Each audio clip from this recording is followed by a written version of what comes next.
जय हिंद, जय संविधान, जय संपूर्ण क्रांति, जय प्रकाश, जय सुभाष। चंद खबरों के साथ आपके दरबार में हाजिर हो गया बंदा इन प्रकाश। आज 15 फरवरी 2023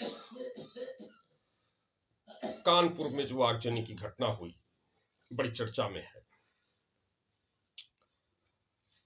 जहां पर पुलिस टीम बुलडोजर के साथ कब्जा हटाने के लिए पहुंची हुई थी।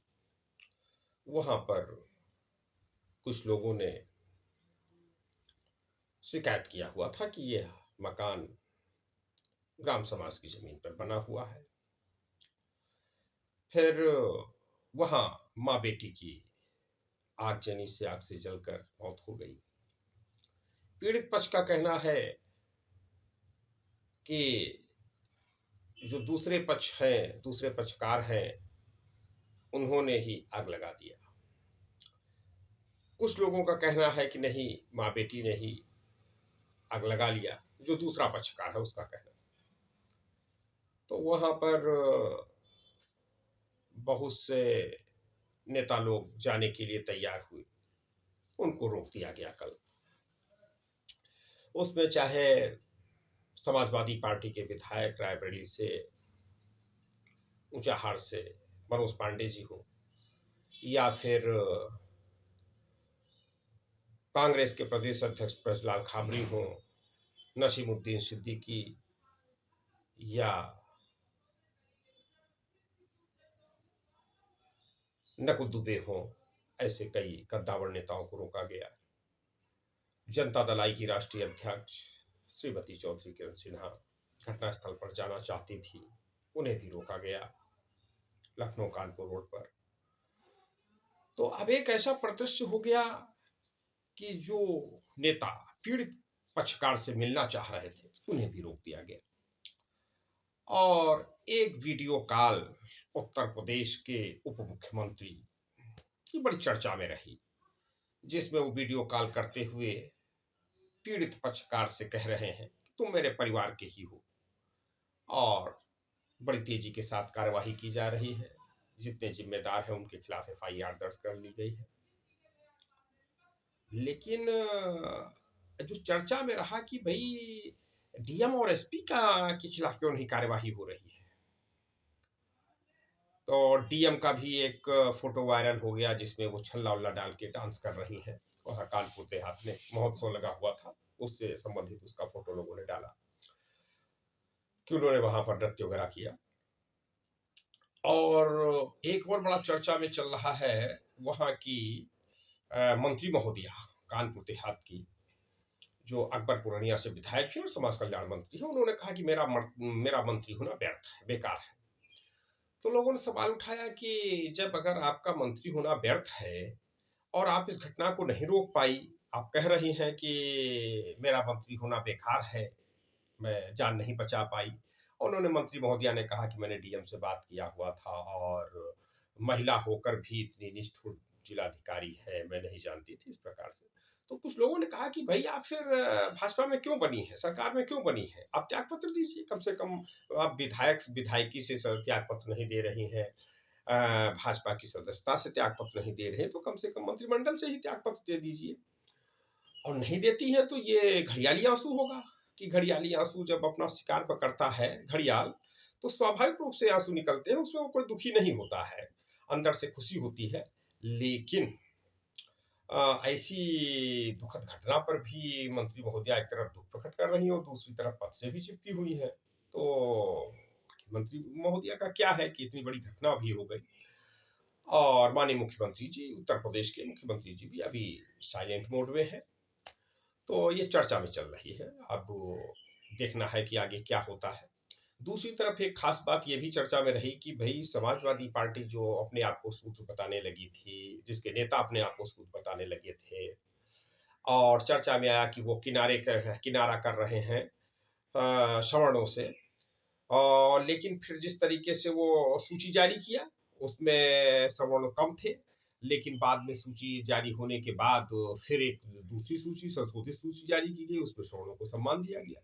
उसी प्रकार से ये हुआ कि भाई जो पार्टी ने जो फैसला लिया उस फैसले पर विचार विमर्श और वो सब करते हुए तो इस पक्ष में ब्राह्मणों को पक्ष लिया। पार्टी के तमाम प्रवक्ता बोलने लगे कि भाई ब्राह्मण महिला के साथ अन्याय हुआ, ब्राह्मण माँ बेटी के साथ अन्याय हुआ, अत्याचार हुआ और इतनी बड़ी घटना हो गई। तो समाजवादी पार्टी बोल रही है।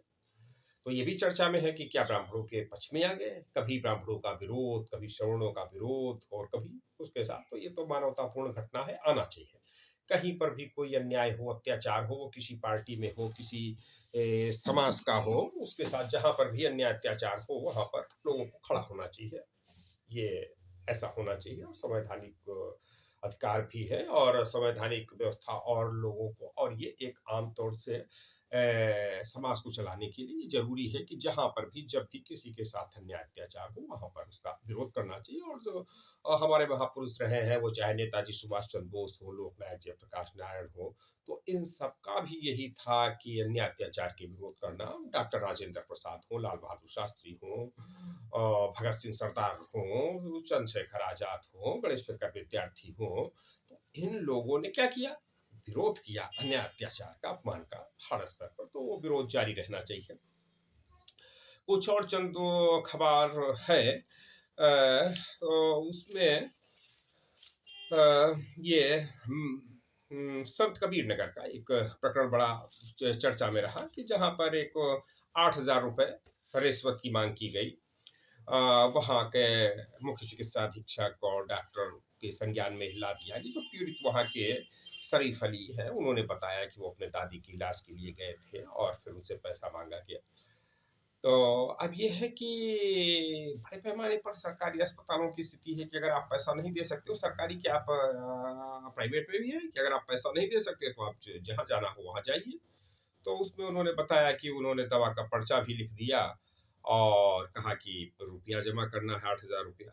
तो वो नहीं दे पाए तो उनसे कहा गया कि फिर जाइए, चाहे जहाँ जाइए। हॉस्पिटल में थिएटर रूम में उनके पेशेंट को ले गए और पेशेंट को ले जाने के बावजूद भी उसको इलाज मुहैया डॉक्टर ने नहीं कराया, एन वक्त पे मना कर दिया। तो खैर वो मुख्य चिकित्सा अधीक्षक डॉक्टर ओपी चतुर्वेदी और वहाँ के chief medical officer doctor Aniruddh Singh ने कहा कि जांच की जा रही है प्रकरण की, तो जांच चलेगी। और महाराष्ट्र से एक वो खबर है कि रत्नागिरी जिले में एक पत्रकार की हत्या हो गई। वो शशिकांत वारिशे की कथित हत्या हुई। तो उसके लिए एसआईटी से उसकी जांच होगी। देवेंद्र फडणवीस ने कहा कि उसकी एसआईटी से जांच कराई जाएगी। संजय वहाँ के शरद पवार एनसीपी के लीडर, शिवसेना के लीडर संजय राउत ने कहा कि जब से भाजपा और ये शिंदे सरकार बनी हुई तब से तमाम अन्य अत्याचार महाराष्ट्र सरकार में हो रहा है, भ्रष्टाचार हो रहा है, इस प्रकार से आरोप लगाया हुआ है। और मैनपुरी में पर्यटन मंत्री जयवीर सिंह की माता का निधन हो गया था और उसके संदर्भ में जनता दल आई की राष्ट्रीय अध्यक्ष श्रीमती चौधरी किरण सिन्हा ने अपना दुख व्यक्त किया हुआ है और भावभीनी श्रद्धांजलि व्यक्त किया हुआ है। और वो मिलने भी जाना चाह रही थी, लेकिन वो ये प्रकरण जो हो गया तो इस संदर्भ में फिर वो एक कानपुर के संदर्भ में हवा फैल गई कि वो कानपुर जाना चाहे, तो कानपुर लखनऊ रोड से ही उनको वापस हो जाना पड़ा। और एक दूसरे पूर्व विधायक भाजपा के एमएलए संजीव राजा का निधन हो गया अलीगढ़ के। तो उनके निधन पर भी गहरा दुख व्यक्त किया श्रीमती चौधरी किरण सिन्हा, राष्ट्रीय अध्यक्ष जनता दल आई ने। और से पूर्व विधायक जो अब नहीं रहे संजीव राजा के निधन पर उन्हें भी श्रद्धांजलि अर्पित किया। एक चेन्नई में घटना हो गई। तो चेन्नई में भी एक 22 वर्षीय आईटीआई छात्र, आईआईटी का छात्र महाराष्ट्र का मूल निवासी था, उसने आत्महत्या कर लिया। तो उस पर भी बात की भाई कैसे देश में आत्महत्याएं इस प्रकार से क्यों हो रही हैं, इतनी अधिक हत्याएं, आत्महत्याएं, तो कैसा दौर आ गया, कैसा भारत का कैसी व्यवस्था है कि लोगों को, एक नौजवान 22 वर्ष का नौजवान आईआईटी का छात्र, तो उसे इस ऐसी परिस्थिति से गुजरना पड़ा। तो देश समाज की जिम्मेदारी है, संपूर्ण क्रांति को चाहने वाले लोगों की जिम्मेदारी है कि आखिर कैसा भारत हम बना रहे हैं, कैसा भारत होना चाहिए और इस भारत में क्या होने लगा।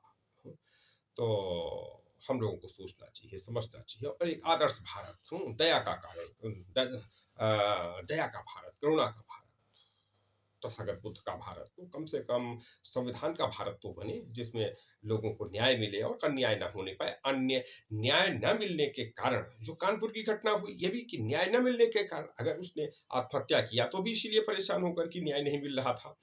और मंत्री महोदया ने स्वीकार किया कि उन्होंने कहा कि लेखपाल को हटाने की मांग मैंने किया था डीएम से, लेकिन उन्होंने नहीं हटाया। उन्होंने कहा हम देख लेंगे मैडम। तो अब ये है कि मंत्री की बात नहीं सुन रही है जो सरकार, तो क्या होगा। अभी कुछ समय पहले उन्नाव में एक विधायक, भाजपा के विधायक, सत्ता पक्ष के विधायक, उनको बैठने के लिए कुर्सी नहीं मिल रही थी, तो उस पर उन्होंने व्यक्त किया। और अभी इसके पहले वो चंदौली की विधायक, उन्होंने भी जो है आपत्ति दर्ज कराई हुई थी साधना सिंह ने कि जो रेलवे के अधिकारी हैं वो उनसे नहीं मिल रहे हैं, बात नहीं कर रहे हैं, और किसी तरीके से मिलने के लिए आए तो इधर उधर की बात करने लगे। तो अब भाजपा के तमाम विधायकों की स्थिति आ रही कि वो उनकी बातें नहीं सुनी जा रही हैं। तो अब शासन प्रशासन को देखना है, और कम जनता की बातें नहीं सुनी जा रही हैं।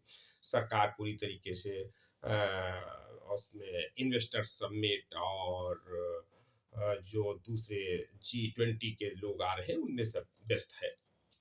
अब तो ये स्थिति चल रही, तो बहरहाल जनता में आक्रोश है। जनता अपने आप को ठगा महसूस कर रही है कि कहाँ हमने वोट दे दिया, कैसा हम चाह रहे थे और कैसे से कैसा क्या हो गया।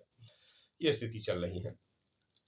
एक और ये बड़ी घटना चर्चा में रही, ये एसआर ग्लोबल स्कूल की छात्रा, जो उसका भी यही प्रकरण है कि उसकी जो स्कूल प्रशासन है वो कह रहा है कि वो गिर गई और चोट लग गई और गिरने से उसकी मृत्यु हो गई, जबकि उसका परिवार के लोग हैं वो तमाम प्रकार के सवाल उठा रहे हैं। उसके पिता माता वो सब की नहीं नहीं ये परिस्थिति थी, पोस्टमार्टम में ये आ रहा है, इस प्रकार की स्थिति इसमें संभव नहीं है, और ये जो है एक आत्महत्या, इस चीज को या तो इतना परेशान कर दिया गया है और या फिर इसमें हत्या की गई है। इस प्रकार की स्थिति आ रही है एसआर ग्लोबल स्कूल के संदर्भ में लखनऊ के। और एक चित्रकूट का लेकर के है, जो अभी अब्बास अंसारी की पत्नी जो गिरफ्तार की गई मऊ विधायक, वो ये है कि अब चित्रकूट के जो विधायक चित्रकूट जेल में बंद जो मऊ के विधायक अब्बास अंसारी, उनको कासगंज जेल में भेजा जाएगा, ये चर्चा चल रही है। और वहाँ पर एक और ये बिहार से कुछ खबरें हैं। तो बिहार में ये इधर फुलवारी शरीफ का, तो फुलवारी शरीफ में एएसपी मालिश कराते हैं। अभी एक उत्तर प्रदेश का भी आया हुआ था जिसमें एक सीओ महिला महोदया वो मालिश करा रही थी। तो दूसरा ये आया फुलवारी शरीफ में एएसपी मालिश कराते हुए उसमें देखे गए कि उनका भी वीडियो बड़ा वायरल हो रहा है। तो अब ये है कि कानून व्यवस्था क्या मालिश कराने से सही हो जाएगी? पुलिस के अधिकारी पुलिस के ही कर्मचारियों से, यानी पुलिस के आला अधिकारी कर्मचारियों से मालिश करा रहे हैं अपने शरीर की और एंजॉय कर रहे हैं, तो उससे क्या कानून व्यवस्था सुधर जाएगी? ये बड़े सवाल उठ रहे हैं। और एक ये अखिलेश यादव का जो है गाजीपुर गए हुए थे, तो गाजीपुर का भी वहाँ पर बड़ा चर्चा में है कि भई उन्होंने कह दिया कि नहीं अब किसी से गठबंधन का कोई गठबंधन नहीं किया जाएगा। तो ये भी चर्चा में है। और फिर ये है कि भई वहाँ पर जो एक राजभर वोट बैंक तैयार हुआ है तो वो किधर जाएगा, उसके बिना क्या ये जीत पाएंगे, कैसे क्या कर पाएंगे। तो गाजीपुर में ये सब चर्चाएं कि भाई अखिलेश यादव क्या अपने आप वास्तव में चुनाव लड़ जाएंगे, बिना राजभर के सहयोग के क्या जीतेंगे, और दूसरे किसी राजनीतिक दल को लिए बिना किस तरीके से जीत पाएंगे, चर्चाएं चल रही हैं। और गोपालगंज में भी हादसा हुआ है बिहार में, और एक तो उसमें भी 2 लोगों की मौत हो गई, दुर्घटना रही, सड़क हादसा। और नीतीश कुमार की महिला मंत्री ने कहा कि भाई नीतीश कुमार तो भगवान है, भगवान बताया है एक तरफ, तो दूसरी तरफ तारकिशोर प्रसाद जो डिप्टी सीएम रहे हैं बिहार के, जब भाजपा जदयू की सरकार थी, तो उन्होंने तारकिशोर प्रसाद ने कहा कि छपरा में जो जाति का मुद्दा है, उन्होंने मीडिया से बात करते हुए कहा कि छपरा में जिस प्रकार से यादव और राजपूत का संघर्ष है, तो इससे कानून व्यवस्था तो बिहार की बिगड़ी हुई है। लेकिन जो 20 साल पहले, 25 साल पहले जो बिहार में नरसंहार हो रहे थे, जातियों का नरसंहार, एक जाति के समूह निकले और उन्होंने दूसरी सवर्ण जातियों का नरसंहार किया। तो इस प्रकार से जाति संहार की, नरसंहार की स्थिति 20-25 साल पहले का जंगल राज वापस आ रहा है। जिस प्रकार से 25 साल पहले जंगल राज था, वही स्थिति यहाँ पर वापस आ रही है। और चूंकि उन्होंने कहा कि कानून व्यवस्था पूरी तरीके से जो हावी है, वहां पर तेजस्वी यादव के लोग, लालू यादव के लोग, राष्ट्रीय जनता दल के लोग हावी हो गए हैं और नीतीश कुमार भी कुछ बोल नहीं पा रहे हैं। कानून व्यवस्था इतना गड़बड़ाई हुई है, कानून व्यवस्था, और तेजस्वी यादव के लोग पूरी कानून व्यवस्था को अपने हाथ में ले लिए हैं, ऐसा तारकिशोर प्रसाद का कहना है बिहार के संदर्भ में। और ये चंद खबरें और चल रही हैं देश काल की परिस्थितियों में। अब इन परिस्थितियों में लोकनायक जयप्रकाश नारायण बिहार से कि भाई उनकी याद आ रही है कि कैसे देश बचेगा, कैसे प्रदेश बचेगा, कैसे बिहार बचेगा, कैसे आगे बढ़ेगा। और आज 15 फरवरी को पटना में CPI-ML माले के लोग रैली कर रहे हैं। तो उसमें भी वो अपना गीत संगीत बजाते हुए कि कैसे देश में हाहाकार मची हुई है, देश में फांसीवादी सरकार आ गई है और कैसे लोग रह रहे हैं। तो रात से ही लोग वहां पहुंचने लगे थे, अपना लाई चूड़ा ले लेकर के, और पहुंच रहे हैं।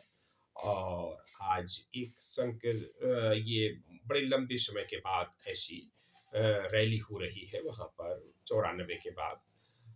कल शाम को लखनऊ से पटना के लिए रवाना हो गई जनता दल आई की राष्ट्रीय अध्यक्ष माननीय किरण सिन्हा जी। उस माले की रैली में भाग लेंगी और अन्याय अत्याचार के खिलाफ एक लामबंदी तेज हुई है। और जो कुछ लोग लड़ाई लड़ने के लिए आ रहे हैं कि रोटी की लड़ाई लड़ेंगे, हम रोजी रोटी की लड़ाई लड़ें, जो आज जो रैली हो रही है पटना के गांधी मैदान में, तो उसका भी मोटो यही है। तमाम वो लोग जो चाहते हैं शिक्षा के आधार के लिए लड़ाई लड़ी जाए, स्वास्थ्य के लिए लड़ाई लड़ी जाए, चिकित्सा के लिए, न्याय के लिए, इंसाफ के लिए लड़ाई लड़ी जाए, और केवल चंद लफाजी ही न की जाए कि जैसे कि आमतौर पे तथाकथित जातिवादी ताकतें, तथाकथित धर्मवादी ताकतें जो कहती हैं कि ये जाति संकट में है या इस जाति का अपमान हो रहा है, इस दोहे से इस जाति का अपमान हो रहा है। लेकिन उसी जाति की बात कर लें कि भाई उस जाति के लोगों को शिक्षा नहीं मिल रही, चिकित्सा नहीं मिल रहा, रोजगार नहीं मिल रहा है, उनके पास जमीन नहीं है, उनके पास जायदाद नहीं है, उनके पास रहने का मकान नहीं, तो उन्हीं के जो बुनियादी सवाल हैं उन पर कोई बात नहीं करेंगे। सिर्फ उन जातियों की गोलबंदी करना और उनसे वोट लेना, नोट लेना और उनको उन्हीं के हाल पे छोड़ देना, ये जातिवादी ताकतों की एक खूबी बन गई है। और यही जो है धर्मवादी ताकतों की जो है खूबी बन गई है, बात बात पर कि भाई ये तो अभी एक बयान दे दिया मदनी ने, तो उन्होंने कहा कि ये अल्लाह को लेकर के, मनु को लेकर के, और बड़ा चर्चा में रहा उनका कि उन्होंने स्वीकार भी किया कि मैं मनु की संतान हूँ। लोगों ने कहा कि भाई, धर्मवादी कुछ ताकतें कहने लगी कि भाई मदनी तो बड़ा घालमेल कर रहे हैं, और एक बार पाकिस्तान दिया जा चुका है, दोबारा भी जो है ऐसी साजिशें रची जा रही हैं कि जिससे वही हालात बने। तो इस प्रकार से, लेकिन उन जो तथाकथित धर्मवादी ताकतें थे, उनकी एजेंडे में कहीं यह नहीं आ पा रहा है कि यह जो लोग बात कर रहे हैं धर्म की, हिंदू धर्म की, कि भाई चलिए ठीक है, हिंदू धर्म के ही लोगों को शिक्षा मिल जाए, चिकित्सा मिल जाए, सुरक्षा मिल जाए, रोजगार मिल जाए, इंसाफ मिल जाए, जमीन मिल जाए, जायदाद मिल जाए, इस बात पर बिल्कुल चिड़ी चुप, एक भी शब्द बोलने के लिए तैयार नहीं। उनका भी मकसद यही है कि भाई हिंदुओं को किसी तरीके से गोलबंद करो, इनका वोट लो, नोट लो, और विभिन्न आयाम है वो। अभी समाजवादी पार्टी के विधायक सैनी ने भी ये बात कही कि कैसे कैसे चंद लोग जो है पैसा लेते हैं, कमाते हैं।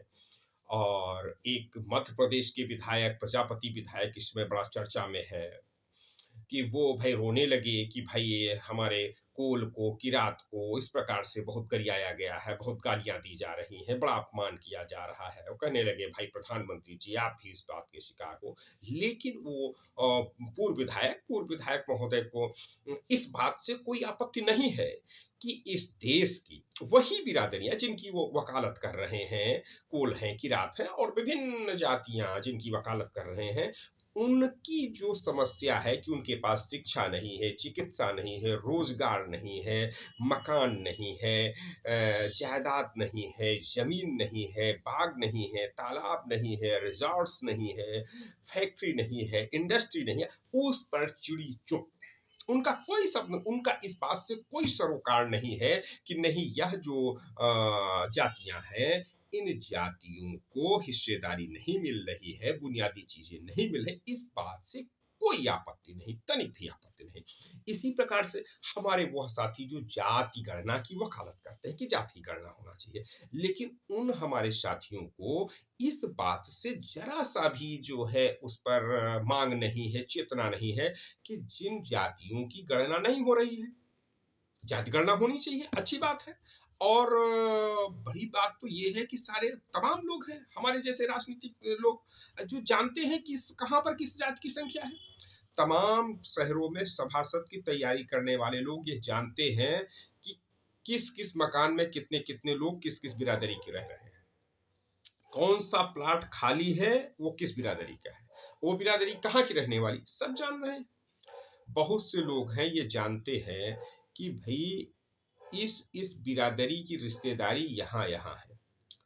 तमाम लोग जो रात दिन काम करते हैं, राजनीतिक लोग गांव में, विधानसभा क्षेत्रों में, पूरे विधानसभा क्षेत्र में घूमते हैं। आमतौर से उत्तर प्रदेश की बात करूं तो लगभग 250-300 पोलिंग स्टेशन होते हैं। अब और वो 250-300 पोलिंग स्टेशन, या बिहार की बात कर लिए तो उसमें भी यही हाल, लगभग जो है गांव की संख्या और पोलिंग स्टेशन की संख्या लगभग बराबर है बिहार में। तो अब वहां पर क्या है कि बिहार में थोड़ा 6 विधानसभा क्षेत्र, चूंकि वहां पर 243 विधानसभा क्षेत्र हैं और लोकसभा क्षेत्र 40 है।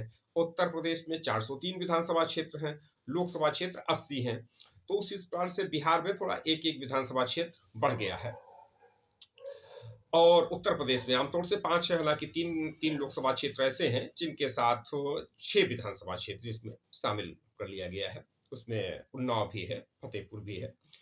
तो अब ये है कि जो लोग काम कर रहे हैं, रात दिन काम कर रहे हैं, और वो कार्यकर्ता भाजपा के भी हो सकते हैं, सपा के भी हो सकते हैं, कुछ कार्यकर्ता बसपा के भी हो सकते हैं। कांग्रेस के तो अब कोई कार्यकर्ता बचे नहीं, लेकिन जो पुराने लोग बचे हैं, तो जो लोग काम करते थे या कुछ के लोग काम कर रहे हैं। जैसे ये रामपुर की सीट है, जो प्रमोद तिवारी की सीट है, जब उनकी बेटी आराधना मोनू मिश्रा वहां से विधायक है। तो इस प्रकार से जो लोग काम कर रहे हैं वो एक एक गांव का हाल जानते हैं, किस गांव में कितनी बिरादरी के लोग हैं उनकी जबान में रटा हुआ है, डायरी खोलने की जरूरत नहीं है। फिर उस गांव के कितने लोगों का मकान किधर है, किस बिरादरी के लोग कहाँ कहाँ है, कि किस किस जगह है, क्योंकि क्षेत्र में जाते हैं, जानते हैं, समझते हैं। तालाब की तरफ मकान है कि बाग की तरफ मकान है, स्कूल की तरफ मकान है, मकान का मोहरा, कि हॉस्पिटल की तरफ मोहरा है, लोग जान रहे हैं।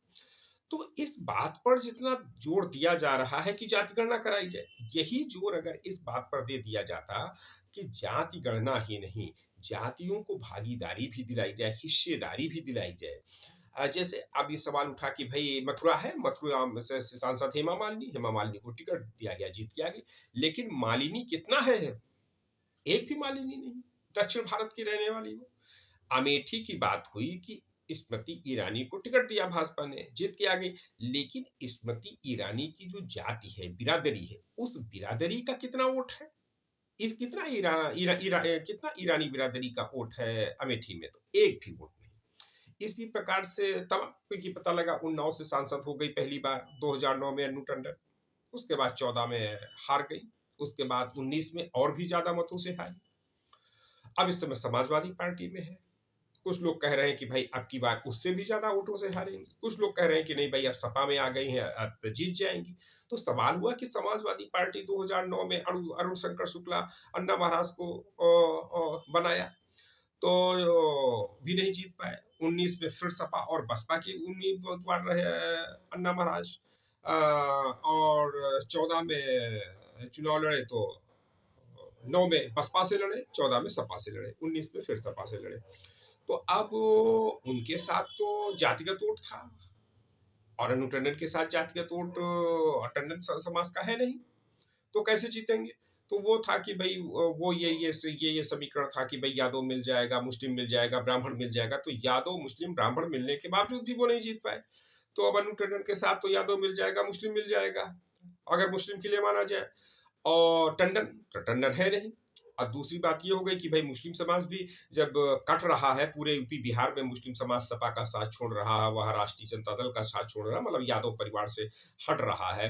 रामपुर का चुनाव ये चिल्ला चिल्ला के बता रहा है, आजमगढ़ का चुनाव चिल्ला चिल्ला के बता रहा है कि मुस्लिम अब समाजवादी पार्टी के साथ नहीं है। बिहार में गोपालगंज कुहनी का चुनाव परिणाम बता रहा है चिल्ला चिल्ला करके कि अब वहां पर जनता दल के साथ में मुस्लिम समाज नहीं है, लालू यादव के साथ में नहीं है। तो मुस्लिम समाज ने भी ये मान लिया है कि आखिर हम कब तक रहेंगे यादव के साथ में। जैसे उसने माना कि भाई हम ब्राह्मण के साथ कब तक रहेंगे। कांग्रेस का लंबे समय तक कांग्रेस के साथ रहा मुस्लिम समाज, बाद में समीक्षा किया तो फिर उसने कांग्रेस ब्राह्मण का साथ छोड़ दिया और आज समीक्षा कर रहा है सपा राजद, माने यादव की पार्टी, जो चलने में आ रहा है कि भाई यादव वोट बैंक वहां पर ज्यादा है। तो जो जो लोग कह रहे हैं कि भाई यादव की पार्टी है, यादव वोट बैंक ज्यादा है, यादव लीडर ज्यादा है, सरकारें बनती है तो यादव ही माल मलाई ज्यादा खाता है, ज्यादा पदों पर रहता है, कार्यालय पर भी आप चले जाइए तो देखिए यादव ही ज्यादा रहेगा। तो अब सवाल ये है कि मुस्लिम समाज ये सोच रहा है कि भाई हम कब तक यादव के साथ रहेंगे। हमने ब्राह्मण को छोड़ा, मान सम्मान नहीं मिला, भागीदारी नहीं मिले, हमने यादव को पकड़ा। अब यादव से भी मान सम्मान नहीं, भागीदारी मिले तो हम यादव को छोड़ेंगे। तो अब जाएगा कहाँ? अब वो 2024 का चुनाव बताएगा कि कहाँ जाएगा। हालांकि मैं कवरिंग कर रहा हूँ, जो मैंने अभी तमाम लोगों से बात किया, वो चाहे हाजी फहीम सिद्दीकी से बात किया हो, चाहे मोहम्मद नजरुद्दीन से बात किया हो, मोहम्मद उस्मान से बात किया हो, तो बातचीत हम कर रहे हैं अपने व्यूवर्स को बताने के लिए, जनता खबर के लोगों को बताने के लिए कि भाई मुस्लिम समाज किधर जा रहा है, वो बातचीत करके आपके सामने ला रहे हैं। तो एक बेचैनी मुस्लिम समाज में ये जरूर है कि हम वोट किधर दें। तो उसके लिए कहीं न कहीं मुस्लिम समाज का पूरा ध्यान इधर है कि भाई जिन लोगों से हम धोखा खाए हैं, उन पर बराबर उनकी मीटिंग चल रही है, सम्मेलन चल रहे हैं, बैठक चल रही है और विचार विमर्श का दौर भी चल रहा है कि 2024 में हम किधर जाएँ। तो उसके लिए काफ़ी कुछ संभावनाएँ हैं कि उनका एक जो झुकाव देखा गया है कि यूपी का उपचुनाव हुआ, बिहार का उपचुनाव हुआ है। तो जो उपचुनाव में एक चुनाव का रुझान देखा गया है, तो उस रुझान में जो मौजूदा एक जिनके साथ जाते थे, उनके साथ वह संतुष्ट नहीं है। तो कहीं न कहीं मुस्लिम समाज एक नया निकाल रहा है कि भई हम किसके साथ जाएँगे। तो नयापन जब लेकर के आएगा तो कहीं न कहीं परिवर्तन करेगा। अब ये बात सही है कि मुस्लिम समाज का जो है कहना कि भई जब आपातकाल लागू होने की स्थिति आई, लोकनायक जयप्रकाश नारायण जी निकले, तो सबसे पहले हमने जामा मस्जिद में मीटिंग किया और जामा मस्जिद में मीटिंग करने के बाद हमने ऐलान कर दिया कि हम लोकनायक जयप्रकाश नारायण के साथ रहेंगे। कुछ भी हो, हम इंदिरा के साथ नहीं रहेंगे, हम आपातकाल के विरोध में जाएँगे। सबसे पहले हम आए और उसके बाद जब जनता दल की बात हुई, तो हम जनता दल के साथ खड़े हो गए। हम लंबे समय तक मुलायम सिंह यादव के साथ चले, हम बिहार में लालू यादव के साथ चले, लेकिन हमको मिला क्या? तो ये मिला क्या, ये बड़ा सवाल है और इस सवाल का समाधान इन पार्टियों के द्वारा नहीं हो पा रहा जिनके साथ मुस्लिम समाज रहा। तो मुस्लिम समाज एक करवट ले सकता है और काफ़ी कुछ लग रहा है कि नया विकल्प। अब नया विकल्प की चर्चा चल रही, कहाँ होगा, क्या होगा? तो नए विकल्प के संबंध में एक तो जनता दल परिवार को एकजुट करने का कार्यक्रम जनता दल आई की राष्ट्रीय अध्यक्ष श्रीमती चौधरी किरण सिन्हा जी की ओर से किया जा रहा है। दूसरा एक विकल्प का प्रयास केसीआर तेलंगाना के मुख्यमंत्री केसीआर के द्वारा भी किया जा रहा। अभी खम्मन में मीटिंग भी बुलाई गई थी। तो ये है कि जो प्रयास हो रहा है वो अभी कांग्रेस की ओर से कोई ठोस प्रयास नहीं हो रहा है। तो कुछ लोगों का कहना ये है, राजनीतिक विश्लेषकों का, कि कांग्रेस 2024 में भी सरकार बनाने की भूमिका में नहीं है। 2024 में कांग्रेस रहेगी एक थूनी की भूमिका में, जैसे गांव में होता है कि छप्पर में थूनी लगा दिया जाता है, छप्पर नहीं बनेगी, थूनी रहेगी, माने जिसको उसको टांगने वाली रहेगी। सरकार बनाने वालों में शामिल रहेगी, कांग्रेस जिधर रहेगी उधर सरकार बनेगी, लेकिन कांग्रेस मुख्य भूमिका में नहीं होगी। तो मुख्य भूमिका के लिए लोग चर्चा कर रहे हैं कि जैसे देवेगौड़ा जी अचानक प्रधानमंत्री बन गए, इंद्र कुमार गुजराल जी प्रधानमंत्री बन गए, चंद्रशेखर जी प्रधानमंत्री बन गए, वीपी सिंह प्रधानमंत्री बन गए और चौधरी चरण सिंह जी प्रधानमंत्री बन गए, कि जिनकी कोई संभावना नहीं थी प्रधानमंत्री बनने की, लेकिन परिस्थितियां बनी और परिस्थितियों के कारण ये लोग प्रधानमंत्री बन गए। उसी प्रकार से काफ़ी कुछ संभावनाएँ हैं कि जनता दल की ओर से कोई प्रधानमंत्री बने। लोग कह रहे हैं चौधरी किरण सिन्हा भी प्रधानमंत्री बन सकती हैं, चूँकि उनका कोई विरोध नहीं है। बड़े-बड़े मुख्यमंत्रियों का तो विरोध हो सकता है, लेकिन चौधरी किरण सिन्हा का कोई विरोध नहीं है, तो वो भी 2024 में प्रधानमंत्री बन सकती हैं, ऐसा लोगों का कहना है। तो ठीक है, आप सभी को बहुत-बहुत धन्यवाद। जय हिंद।